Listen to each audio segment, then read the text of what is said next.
Hello everyone. तो आज 12th का board VVI question relation and function को स्टार्ट करते हैं। ओनली एमसीक्यू टाइप क्वेश्चन कराएंगे। जो कि पहला जो है आइडेंटिटी रिलेशन है।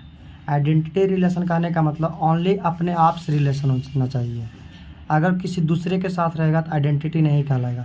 जैसे कि 1,1 है, 2,2 है, 3,3। अगर ऐसा दिखा तो आइडेंटिटी होगा। अब चलते हैं रिफ्लेक्सिव पे। रिफ्लेक्सिव जो होता है अपने आप से मतलब रखता है और किसी और से भी मतलब। जैसे कि A, B, B और A, B है तो क्या है, रिफ्लेक्सिव है। अगर A, A और B ओनली होता तो रिफ्लेक्सिव भी होता और आइडेंटिटी भी। अब सिमेट्रिक को समझते हैं। सिमेट्रिक किसको बोलते हैं? सिमेट्रिक मतलब एक दूसरे का मिरर इमेज। जैसे A, B है और B, A होना ज़रूरी है। जैसे 1,2 रहेगा तो 2,1 होना ज़रूरी है, तभी क्या कहलाएगा, सिमेट्रिक कहलाएगा। अगर 3,4 है, अगर ये 4,3 आ जाए तो सिमेट्रिक होगा, अदरवाइज नहीं होगा। अगर 3,4 है, अगर 4,3 ना होगा तो सिमेट्रिक ना होगा। ट्रांजिटिव के कहने का मतलब समझते हैं। अगर A, B है, B, C है तो A, C होना ज़रूरी है, तो ही क्या होगा, ट्रांजिटिव कहलाएगा। या तो मेरा A, B रहे, उसके आगे कुछ रहबे मत करें, या A, B रहे, B, C तो A को C के साथ रिलेशन होना ज़रूरी है। A, B, C, A, C होना ज़रूरी है। अब इक्विवेलेंस को समझते हैं क्या कहते हैं। तो रिफ्लेक्सिव, सिमेट्रिक और ट्रांजिटिव, अगर तीनों रिलेशन होगा तो इक्विवेलेंस कहलाएगा। रिफ्लेक्सिव, सिमेट्रिक और ट्रांजिटिव तीनों कहलाएगा तब इक्विवेलेंस कहलाएगा। रिफ्लेक्सिव को समझते हैं A, A। सिमेट्रिक को अगर A, B है तब B, A होना ज़रूरी है। ट्रांजिटिव को A, B है, B, C तो A, C होना ज़रूरी है। यानी A, B के साथ रिलेशन बनाया, B किसी और के साथ तो A भी उसी के साथ रिलेशन बनाएगा, तभी क्या कहलाएगा, इक्विवेलेंस। अब चलते हैं फंक्शन पे। फंक्शन किसी का कहते हैं? जैसे 1 फंक्शन आता है, मेनी वन फंक्शन, ये ऑब्जेक्टिव टाइप में बहुत आता है। तो 1 फंक्शन किसको कहेंगे? 1 कहने का मतलब एक को एक के साथ रिलेशन, यानी A को P के साथ रिलेशन, B को Q के साथ रिलेशन, C को R के साथ रिलेशन। यानी कि अगर अकेला अकेला रिलेशन है तो 1 होगा। अगर एक से ज़्यादा रिलेशन रखेगा, जैसे कि A P के साथ, B भी रखा Q के साथ, C रखा Q के साथ, D रखा R के साथ। देखो दो इंसान एक ही से रिलेशन रखता है, यानी कि मेनी वन, ये क्या कहलाएगा, मेनी वन। ये 1 फंक्शन, ये मेनी वन फंक्शन। ना तो ऐसे समझते हैं चाइल्ड है, ये मदर है, चाइल्ड है, ये मदर है, यानी कि एक का एक पुत्र, एक का सभी का एक पुत्र है, यानी कि 1 होगा। अगर मान लो कि चाइल्ड है, क्या है, मदर है, चाइल्ड है, ये मदर है। अगर इसके 2 बेटा बेटी तो उसी को क्या बोलेंगे, मेनी वन। अगर एक एक रहेगा तो 1। अब चलते हैं ऑन्टो पे। ऑन्टो किसको कहते हैं? ऑन्टो का यानी A, B, ये जो मदर रहेगा सभी का पुत्र अपुत्री होगा।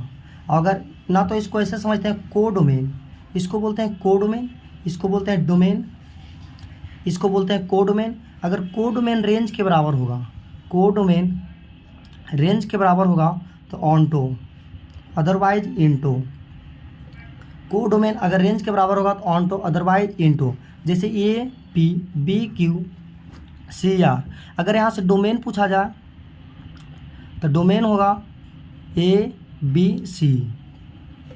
Codomain set of B element का जितना भी रहेगा सभी को कोडोमेन बोलेंगे। और रेंज जो सेट A का रिलेशन बना रहेगा उसी को क्या बोलेंगे, रेंज। तो जैसे यहाँ से रेंज पूछा जाए तो P, Q, R हो जाएगा। अब देखो आगे चलते हैं, थोड़ा सा ऑब्जेक्टिव सोल्व कर लेते हैं। उस पर जितना कॉन्सेप्ट सीखे हैं कि 1 क्या होता है, ऑन्टो क्या होता है, मेनी वन क्या होता है, क्वेश्चन से ही प्रैक्टिस होगा। तो देखो रिफ्लेक्सिव कहने का मतलब A, A होना चाहिए। सिमेट्रिक कहने का मतलब अगर A, B है तो B, A होना ज़रूरी है। अगर ट्रांजिटिव कहने का मतलब अगर A, B है, B, C है तो A, C होना ज़रूरी है। यानी ये अगर B के साथ रिलेशन बनाया, B C के साथ, तो A को C के साथ बनाना ज़रूरी है। तो जो सेट मेरा दिया रहेगा, जो भी सेट दिया रहेगा 1 2 3, यानी कि यहाँ पे 1 1 दिखना चाहिए, 2 2 दिखना चाहिए, 3 3 दिखना चाहिए। अगर ऐसा रहेगा तो रिफ्लेक्सिव होगा। तो देखते हैं कि 1 1 2 2 3 3 है या नहीं। इसमें एक 4 दे दो तो 4 4 हो जाएगा। तो 1 1 2 2 नहीं है, 2 2 है, 3 3 भी है, 4 4 है। 1 1 2 2 3 3 4 4 जो भी सेट देगा, जो एलिमेंट अगर सभी का रिलेशन अपने आप से रहेगा तो रिफ्लेक्सिव होगा। तो 1 1 2 2 3 3 4 4 यानी रिफ्लेक्सिव तो हो सकता है। सिमेट्रिक चेक करते हैं यानी ए कॉमा बी तो बी कॉमा ए होना जरूरी है। तो जो सेम वैल्यू रहेगा उसको ना देखेंगे। अगर 1 2 है, 2 1 कहीं नहीं नज़र आ रहा है, 1 2 है, 2 1 नहीं नज़र आ रहा है तो सिमेट्रिक कभी ना होगा। ट्रांजिटिव को चेक करते हैं। अगर 1 3 है, 1 3 3 2 तो 1 2 होना जरूरी है। तो 1 2 है, ये 1 3 है, 3 2 है तो 1 2 होना जरूरी है। तो क्या कहलाएगा? ट्रांजिटिव है। यानी रिफ्लेक्सिव और ट्रांजिटिव यानी option D, A and C. चलते हैं सेकेंड क्वेश्चन पे। If A is equal to A B C दिया है, बी इज इक्वल टू 1 2 3 दिया है, A1 B2 C3, then what type of a function, यानी फंक्शन पूछा है कौन कौन होगा। तो मान लो मेरा सेट ए बी सी रहा होगा, 1 2 3।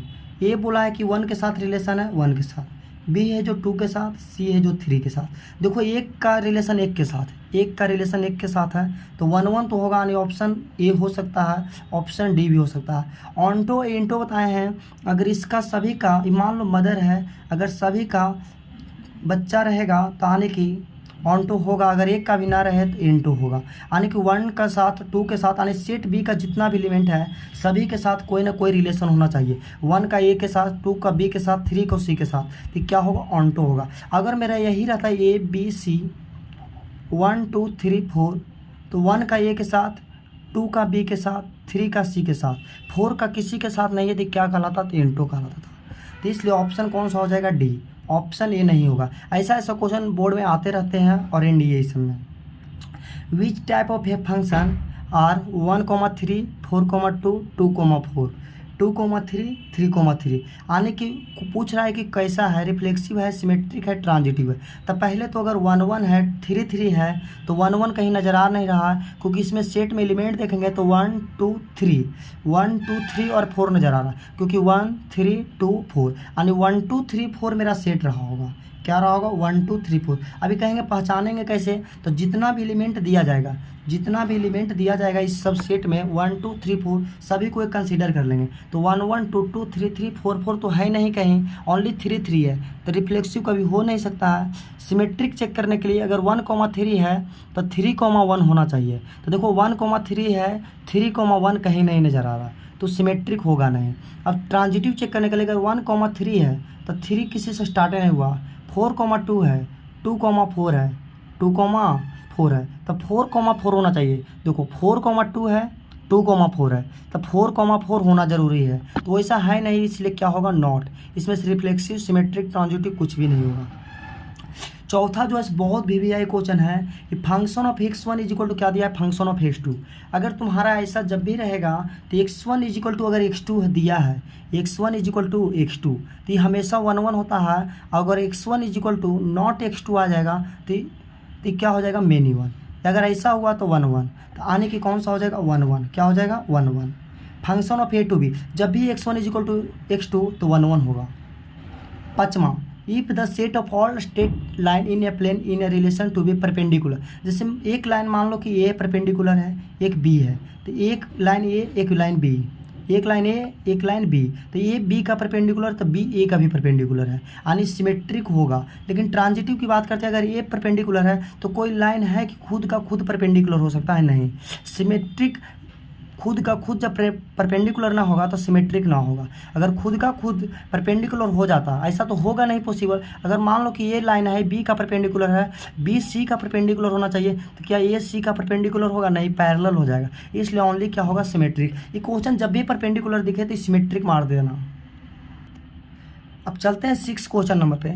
इफ दिया जो है, हमेशा एक चीज़ इसको ध्यान रखना कि इसको क्या बोलते हैं? इसको डोमेन बोलते हैं। इसको क्या बोलते हैं? डोमेन। अगर कभी ऐसा क्वेश्चन यहाँ पे दे दिया तो डोमेन पूछेगा तो यही डोमेन हो जाता है। ये जो होता है इसे कोडोमेन होता है, कोडोमेन। इसको कोडोमेन बोलते हैं, इसको डोमेन बोलते हैं। Will be into function. Into function बोला है कि कौन होगा, तो इनटू फंक्शन को हम लोग को प्रॉपर्टी पता है कि मान लो यहाँ 1 2 है, यहाँ ए बी सी है, तो इंटू मतलब 1 ए के साथ, 2 बी के साथ, सी है जो किसी के साथ रिलेशन ना बनाया, सी है जो किसी के साथ रिलेशन ना बनाया, यानी जिसका दिन बचपन में हम लोग पढ़े कि जिसका दिन मुंह खुला रहता है वो बड़ा होता है। तो बी जो सेट रहेगा फंक्शन ऑफ ए से हमेशा क्या रहेगा, बड़ा रहेगा। फंक्शन ऑफ ए से क्या रहेगा, बी जो सेट है बड़ा रहेगा। 7वां क्वेश्चन, अगर यही बात रहता ऑन्टो में होता, यानी कि एफ ऑफ बी होता से बी के बराबर होता है, या तो ये दोनों क्या होता है, इक्वल होता। एफ ऑफ बी के क्या होता है, इक्वल होता। 7वां, इफ सच दैट, अगर यहाँ से डोमेन पूछा जाए तो ये हो जाएगा, को डोमेन पूछा जाए तो ये हो जाएगा। ये बोला है such that f x is equal to 3x minus 4, then which of the following f inverse. F inverse का क्वेश्चन बनता है तो जब 1 1 बनेगा, 1 1 प्लस ऑन्टो, 1 1 प्लस ऑन्टो बनेगा।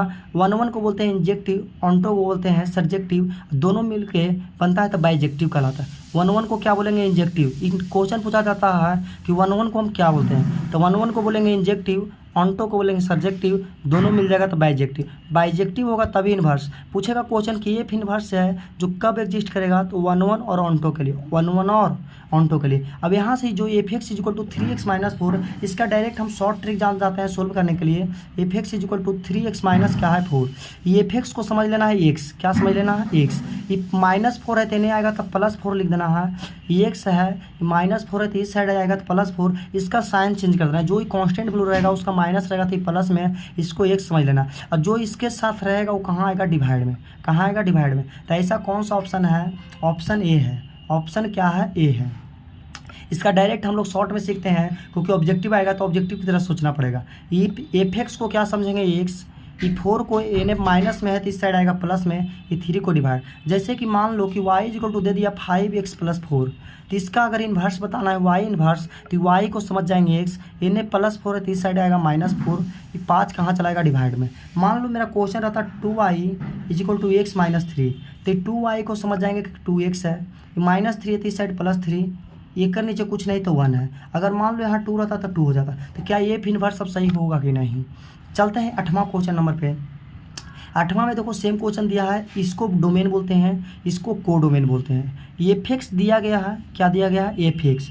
अगर यहाँ से मेरा एफ इन्वर्स पूछा जाए 3x + 5/2, यानी कि 2f(x) लिखेंगे कि ना, 2f(x) equal to 3x + 5। F x को क्या समझेंगे, एक्स, यानी 2x, ये +5 है तो -5, ये x के साथ जो रहेगा वो डिवाइड में आता है, यानी कौन सा ऑप्शन है, 2x - 5 बटा क्या है 3। ऑप्शन है, ऐसा ऑब्जेक्टिव आएगा, गारंटी है। गौर से देखना 9 number question, f such that real to real, ये 2 नंबर भी सवाल आता है। आगे चल के जब ऑब्जेक्टिव सेशन खत्म होगा तो 2 नंबर वाला भी सवाल कराएंगे। एफ एक्स इक्वल टू क्या है, 2x + क्या है 3, यानी कि इसको क्या बोलेंगे x, इसको क्या बोलेंगे x, ये +3 है तो इस साइड आएगा -3, ये बट्टा में क्या आएगा 2, यानी कौन सा ऑप्शन हो जाएगा बी।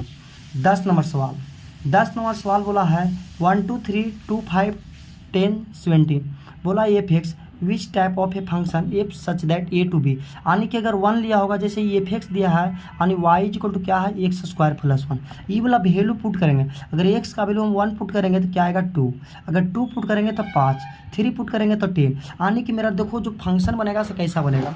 इसका फिगर ड्रॉ करते हैं, फिगर 1 2 3 2 5 10 17, 1 को 2 के साथ, 2 को 5 के साथ, 3 को 10 के साथ। क्या एक को डोमेन है, इसका अब देखो बाल बच्चा नहीं है, बाल बच्चा जब नहीं रहेगा तो क्या कहलाएगा, इनटू, क्या कहलाएगा, इनटू। अब एक के एक साथ रिलेशन होगा तो 1 1, यानी 1 1 और इनटू,